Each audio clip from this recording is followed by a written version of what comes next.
Hi everyone, welcome to Webtech Tutorial. Today I'm going to show you how to redeem your Boohoo gift card online. Keep watching the video till the end to learn how, and don't forget to subscribe to our channel by hitting that subscribe button. Also, press the notification bell so that you'll never miss another upcoming updates from us.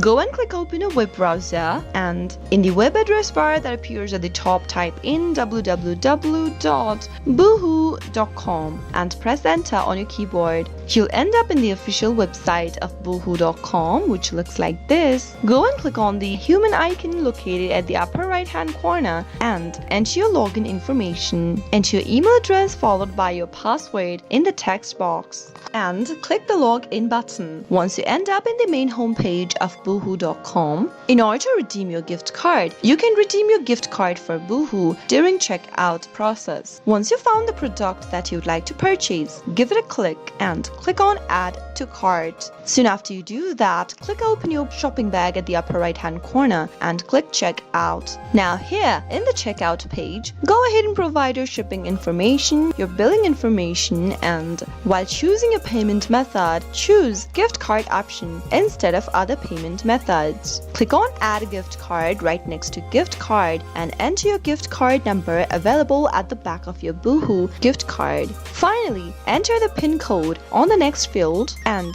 click on apply gift card button in order to redeem your gift card with a purchase online on boohoo.com. That way you can easily redeem or use your Boohoo gift card. I hope the tutorial was helpful to you. If it was, go ahead and give us a thumbs up. I'll soon be back with more tutorial videos. Thank you for watching.